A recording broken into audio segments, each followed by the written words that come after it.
Hey everybody. People always ask me, Manny, what tools should I be using for my Amazon business? Well, this episode is brought to you by Helium10.com. These are the same tools I use to generate 6 figures per month with Amazon FBA. I get keyword research, product tracking, listing optimization, search term tracking, account monitoring, and a lot of other brand new money pulling tools that are going to be released to Helium 10 members on a regular basis. If you're going to grab any tools, check these out. Seriously, get a massive advantage with the tools that top sellers are using right now. Okay, and they're all in one place. Some tools and services will have a user cap, so get in there as quickly as you can. That's Helium10.com, Helium10.com. Warning, the following podcast has been classified as insanely lucrative. Listener discretion is advised. I never did any super launch strategies or, did any review groups when you were allowed to do them. I just stuck with the basics. Your attention, please. Listening to the AMPM podcast may cause recurring revenue streams and unfair advantages over your competitors. Other side effects may include fatter wallets, fired bosses, and longer vacations. Listen at your own risk. Here's your host, 7-figure entrepreneur and online marketing madman, Manny Coates. Manny Coates. Hello, everybody, and welcome to the AMPM podcast. My name is Manny Coates, and I will be your host, and this is the show where we discuss all things Amazon private label and how to generate recurring revenue streams 24 hours per day during the AM and the PM, hence the name of the show. Get it? AMPM podcast. As a matter of fact, I was just doing some extensive keyword research for a new product that arrives this week. And while I was doing that keyword research, I was making money. How cool is that? Pretty cool, I think. Hello, everybody. I am here with Jenny Byam. She's been selling on Amazon for 1.5 years. She had some really impressive numbers. She did $283,000 last year. She's a 45-year-old stay-at-home mom. Jenny, welcome to the show. Thanks, Manny. It's great to be here. Yeah, I have questions, as always. Lots of them. Are you ready? I am ready. All right. First of all, why don't you tell us, how did you get started? What's your background? Well, it's funny. I don't have any background actually before this in e-commerce or selling online. I used to do insurance and investments, and I stopped doing that to have my second child, and I was staying at home. And, after a few years, you kind of think, okay, now what am I going to do? And I actually had a cousin who was an entrepreneur who found a course online, and he suggested that I look into that. And that's actually how I started selling online on Amazon. Okay, cool. And how long were you studying and learning everything before you actually took your first step and ordered your first product? Well, from start to finish, or from start to actually selling on Amazon, I started the course in October of 2014, and my first product went live in July of 2015. Okay, cool. So do you remember what your sales numbers were your first year, the 2015, half of a year? I don't know exactly what they were. I'd have to look that up. Okay, no worries. But 283,000 in sales for 2016. Yeah. Okay, good. So what are your goals for 2017? Well, our goals for the next year is to get into Amazon.uk Europe and work on selling off Amazon now, working on our social media platforms. Okay, all right. Any financial goals or just an expansion and see where it goes? We'd like to double our sales. Okay, cool. Yeah. Put you over $500,000. All right. Let me ask you your initial goals. What were your initial goals when you started? Our initial goals, I have a very supportive husband, and so we're kind of in this together. He actually runs his own business, so I do this on my own. But our initial goal was to pay our mortgage, for me to be able to pay our mortgage staying at home, which actually ended up being about 70 sales a week, 10 sales a day. And yeah, it was about $1,500 a month was what our mortgage was. Okay. Where are you guys at? Oh, we're far surpassed that now. Yeah. So 70 a week, how far past would you say? On average, probably triple that on average. Yeah. Nice. Okay. Yeah. Let's get to the nitty gritty here. How many accounts do you have? Just the one? I just have one account. Yeah. And how many brands? I have one brand, and it has 8 variations to one product. Okay. So one brand, one product, 8 variations. Yeah. Okay. Wow. Okay. So you've really niched it. I mean, you got that one thing. So how did you find that product? That's a funny story. when I first took the course, they teach you how to go through and, look for products. And I started looking in China. But at the time, I had several different companies sending me samples, and I wasn't really happy with the quality of the products. And at the time, there was a lot of rumors going around about people shipping stuff from China and how hard it was getting customs and those types of things. So it kind of scared me off. And I ended up looking stateside to see if I could find a supplier in the U.S., but they all ended up just being distributors of the product that I wanted. So because I was part of a Facebook group, I went on the Facebook group and just said, this is kind of what I'm looking for. Does anybody know anybody? And it was a really funny story because it ended up being this fellow who was in my Facebook group. His wife grew up in India, and it was her next door neighbor was the guy, my contact. He had his own company in India, and this, it was in the niche that I wanted, and it was something that he already knew about. And so now he's been my VA for the last year and a half in India. Oh, nice. Okay. So, Yeah. So what was your goal though? When you started this thing, you wanted to pay your mortgage. I get that. Yeah. Did you have anything beyond that, or was it simply just that? Like, if I can get my house paid, I'm happy. Well, as a stay-at-home mom, being able to be at home and even generate that much income a month is a big deal. Yeah. And to be able to save for retirement too, to help save for retirement was another one of our goals. Okay. All right. So you had Yeah. goals. Did you have any humongous hurdles that you had to hit, or that you hit? My biggest hurdle was myself. Just having the confidence to go and do it was my problem, because I had never done anything like this before. But looking back on that now, those hurdles were so small. When you're in it, and you're looking for suppliers, and you're paying, so much to have these samples shipped to you, and you have no idea what the quality is going to be. And then you're trying to set up your Amazon account. And all those hurdles, they seemed so huge. But looking back on it now, they seem very small. So really, my biggest hurdle was myself, just having the confidence to do it and get through it. Would you say that they seemed big just because you didn't have the education related to Amazon at the time, and now that you know it all, it seems very simple, or was it something else? Yeah, I think that was part of it. But, you'd listen to all these people who having this great success online, and you would compare yourself to them. And in doing so, you kind of felt inferior because maybe you weren't reaching their, getting over the hurdles like they were as quickly. But I think, you just keep moving along and you keep doing it. And now for me, for sure, I look back on those and I didn't know what I was doing. But now that you do, they seem pretty small. Yeah. Yeah. What kind of margins do you shoot for, and where are you? My margins right now are between 22 to 25%. It just depends if I do sea or air shipping. Okay. Yeah, that's true, right? A lot of Yeah. people, that's probably one of the trickiest things for people that are starting out, wouldn't you say? Yeah, like when I first started, everything was coming through air just because as time-wise I needed the stock. But then over before fourth quarter last year, I actually had a huge cash reserve kind of in my account, and I was able to ship a large quantity by sea, and so that made a huge difference. Yeah, for sure. Have you gotten up to the point where you're shipping like by the container yet, or are you working up to No. that? Yeah, I'm working up to that. Okay. Yeah, that creates even additional things you've got to figure out and learn, do you have a freight forwarder by chance when I you're do. doing it? You do? Yeah, I do use a freight forwarder. It makes it so much easier. They take care of all of my customs issues. It comes, they get it to their warehouse, and they actually store my product for me, so I slowly drip it into Amazon. Nice. Oh, that's good. Yeah. So you save on the storage costs then, essentially, right? Yeah.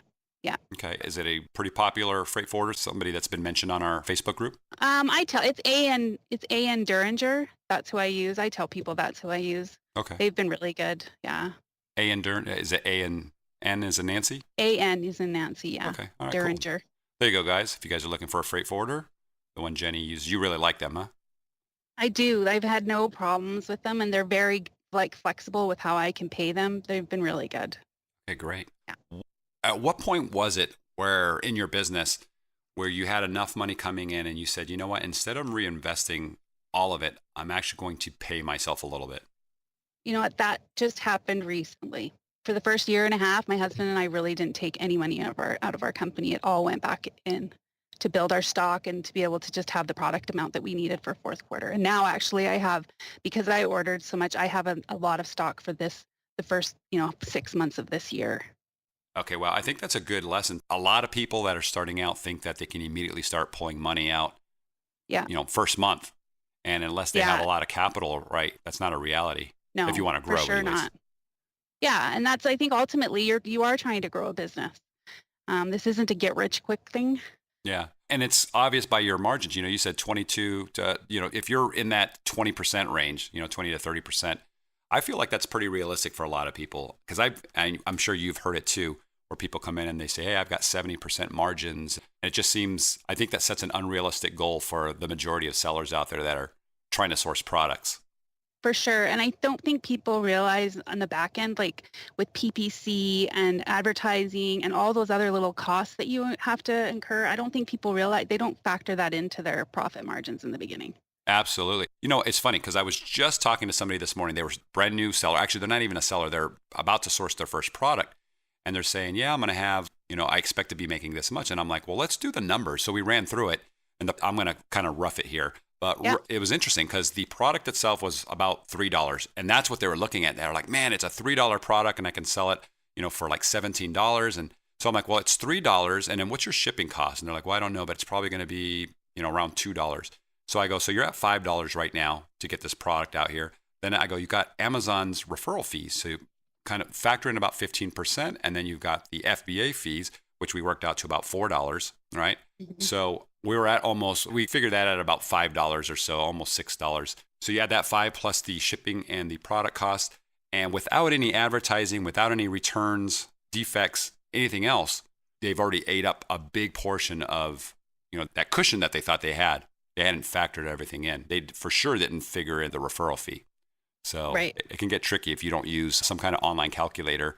If you don't know all the numbers in your head, using an online calculator to figure out exactly where you're going to be. And also, as you mentioned, if you're doing express air shipping, which is, I would say 99% of people that start out do, for sure, it eats up so much it could eat up a lot of your profit because it's, especially if it's heavy or if it's got a lot of volume, it's big. Yeah.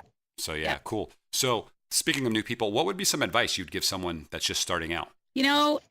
It's funny how my husband and I kind of feel like we did a few things right starting out. When we first started, people were saying, pick one item. Well, I picked one item, but instead of going with one variation, I went with 4. And to be honest with you, so just for example, a lot of people were selling a blue item like mine. If I had only been selling a blue item and only selling a couple of those a day, I would have given up. By offering my customers a choice, like with a variation of different colors, I was able to sell a couple of each of those colors a day. And so it just immediately increased my sales. Now, I know not everybody can do that, but if you can look at a product and find a good variation to it, I think it's worth doing that. Yeah. Would you say that your sales are spread pretty evenly across all your variations? I actually have one product that sells probably 4 times as many as the other, but it's because it's more of a neutral color. Okay. Was that one of your was that your primary color, or was it one of the afterthoughts? It actually was one of my primary colors, yeah. Okay, good. All right, cool. Yeah. Are you planning on expanding into more variations or different products, or what's the expansion goal? Going forward, I'm looking at different products. Like I said, I have 8 variations of my one product now, and I kind of think that I've reached where I want to be there. I might change some of the different colors to be different, but I think going forward, I'll be looking at other products that go within my niche. Okay, cool. Any ideas as to launch strategies, what you're going to be doing when you do that? I really focused on what they told me to do. You get your product, you get a few initial reviews, and then you start your PPC, you get good at PPC, you get really good at customer service. I have actually had lots of customers quote me by name in the reviews for my customer service. And and then you build your reviews off of that. I never did any super launch strategies or, did any review groups when you were allowed to do them. I just stuck with the basic. You do this, you offer good service, you ask for feedback, you get reviews. Okay, great. And do you have any issues with hijackers or counterfeiters or anything with your product? I don't. I've been very lucky. So far, I haven't. What do you attribute to that? Is it just luck or is there something? No, I think it's because I had it. I made my product different enough that it wasn't easy to replicate. I looked for a really good quality product. I looked for a change in the size. I changed the colors. It was different than what anybody else was selling on Amazon. Okay, so you're the only one on Amazon that you can see that sells something just like your product right now. There's one other person that does sell something, but it's not exactly the same as mine, no. Okay. Do you shoot for a specific price point on your products? Do you make sure it's over a certain amount? Yeah, I looked for over $20. I mean, obviously it depends on how much you can get it for and how big it is and how much it costs to ship. But for sure, over $20 was my... Okay. And are your variations, is it just like different colors or do you have like different bundle sizes, like 1 or 2 or 3, that kind of thing? Right now, it's just different colors. Okay. All right, cool. Yeah. So you mentioned your husband a few times, assuming he's one of your big assets, but what has been your biggest asset? You know what? My biggest asset has been the community of people, the Facebook groups, podcasts. All the information that you can go online and find is invaluable. If it wasn't for the community, I'll tell you what I found through the community of people. I found my VA, my shipping company, my photographer, my graphic designer, an interpreter, my web designer, and we actually have a mastermind group where we live that meets once a month, and we found each other through a Facebook group. Okay, great. So that's a lot of stuff. Yeah. So your VA, can you mention how much you pay? Is this VA in the Philippines? He's in India, actually. Oh, in India. Yeah. How much does somebody have to pay for a solid VA in India? Well, see, he works very part-time for me. It obviously just depends on how much I'm like, he's the guy, he goes to the factory, he, finds my products for me, he ships me samples, that type of thing. I pay him about $150 a month. Okay. American. All right. Okay. India is known for a lot of herbs, textiles. Yeah. Are you in that kind of industry? Yeah, I'm in the textiles industry. Okay. All right. Your interpreter, you mentioned an interpreter. Tell us about that. Well, just recently, my husband, he has a different company, and he, because of the stuff we've been doing online, has been looking for a Chinese interpreter, and we were able to go on one of the Facebook groups and find a Chinese interpreter that could talk with other companies in China for us. Okay. Is this for sourcing products or what exactly? It's for sourcing. Like there's, obviously there's specific companies over there that don't speak very good English, and we found an interpreter, and she's a sourcing agent, and she's really good, and we found that through one of the Facebook groups. Awesome. Are you using Alibaba to find the companies? My husband does, yes. He does, okay. What I've noticed is the majority of the companies that you can contact through Alibaba, they have somebody that at least speaks some basic level of English. Do you go around that with an interpreter? Actually, it was the Illuminati webinar that we were listening to, and you said 1688 was a good website to start on. And so, hey, no, sorry. No, it's okay.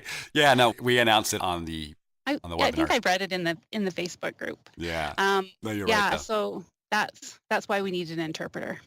Okay, cool. If you guys are wondering what the heck she's talking about, just head over to illuminatimastermind.com. And I didn't find out until literally 30 seconds before we started that you're an Illuminati member. You joined the group. Yes, I did. So I'm excited. Awesome. It's high-end training, guys. If you want to find out more, head over there. So cool. So yeah, the interpreter, you're going to need that for 1688. It's definitely, you guys will see what we're talking about. What's a mistake that you constantly see new sellers making? I think just getting overwhelmed and bogged down by having so many different steps that you have to do to get through this. I have a friend who is just starting her adventure with Amazon, and she's constantly calling me. She's, what about this and what about that? And I said, you have to just break it down into small, simple tasks every day that you can complete. You get that one done, you check it off, you do the next one. It can be very overwhelming. And like I said, when you try to compare yourself to other people, that's when you can, feel like you can't do it. Yeah. When you're talking to somebody that's just about to get into this and they're asking you questions about, is this product good or should I jump into this? Are there specific things you tell them to stay away from? Yeah, I think I tell them, to look for profit or how much profit margin they can make, and certain products maybe not electronics, like things that have lots of parts and batteries. I went with a very simple product so that I didn't have to worry about that kind of stuff. Right. Yeah, it's not going to break glass, or the plug doesn't burn out, or it's not working. Yeah. There's definitely pros and cons to all that. I know that when I was first teaching everything on the podcast, I was like, you know what, stay away from sharp objects where people can hurt themselves, or liquid or glass or anything, because I've had all these packages delivered to me. I've had broken glass with liquid in it where the packages come soaked, electronic products. Now I sell electronic products, or I sell some, and I'm going to test something with liquid and glass. I'm a little nervous, but I've taken all precautions I can possibly take to but see, I think it. not starting with that type of product is probably a good thing, because you don't want to have those failures right off the bat. If you can, start with something that's simpler and easier and then work your way up to that, because then you're seasoned and you kind of have an idea of what you're doing. Right. Start off with a light jog before entering a marathon, right? Yeah. So, okay, cool. Well, do you have any tips, strategies you'd like to share with the group? I think setting realistic goals and scaling from there is a good thing to do. I don't think there's anything wrong with dreaming big, and I think you should have, those dreams kind of in the back of your mind. But if you set the smaller goals first and tick those off, I think it's easy and you don't get as frustrated and want to quit. Yeah. So let me go back to India, because this is interesting. Yeah. I'd say most people don't source from India. And you haven't actually sourced yet from China, is that right? No, I haven't. My husband has sourced from China. Are there any big differences that you know of as of right now between sourcing from India? I think if you're looking, like you said, for textiles, India is the place to go. I think China is not the best for textiles. And that's basically the niche that I'm in. What are you noticing in China for textiles? Just the quality. It's just not as good. Like it's a thinner fabric, different weave, maybe like the type of cotton they use. A lot of the stuff I think coming out of China is more polyester. Okay. Do you find negotiating with people from India versus China is different? Well, I personally have never negotiated with anybody from China. Negotiating with my factory in India has been really good. I haven't had any problems with them. Yeah, cool. Well, This has been awesome. A lot of good questions that have been answered. If there's any parting words, this is your opportunity to throw them out there. I think, look for good quality products and give great customer service. Customer service is a really big thing, especially online. When I shop online, I look at the reviews. I look at what people are writing about, the product and the customer service that you're getting, and just keep moving forward, because you'll always have struggles and setbacks. But for me, I celebrated them, because I knew that if I had those struggles and those setbacks, I was learning, right? And then I knew what to do next time. Are you handling all the customer support yourself? Well, I use FBA. So other than that, I do use Feedback Genius for my emails. And then I do all my own customer support. I reply to all of my emails. And you respond, I guess if anybody has a question, they ask the question on the product page, you go in there real quick and answer that as well. Yeah, for sure. That's part of good customer service, right? Do you ever throw in some juicy keywords when you respond? Oh, yes. Yeah? Okay. Yeah, a lot of people don't know. It's been said, you'll have to experiment, but if you put in some good keywords in those responses, it could potentially have an effect. So yeah, you just throwing it out there, guys. Anywhere you can. So awesome. Well, guys, Jenny Byam, I think that she is crushing it. Like she says, it's all about, what levels you want to be at, but she's doing over $250,000 per month. Jenny, per year. Jenny, if people want to reach out to you, what's the best way of doing so? I'm actually in the FBA High Rollers Facebook group. So if you want to just, search me up and ask me a question, that'd be fine. Okay. And I appreciate you taking the time to do the interview. I know that people might not even notice. You're in your car right now with the headset pulled over. I am. You find time. That's the thing. You can find, when people say, I don't have time to do this, you can always find time to do whatever it is that you want to go after.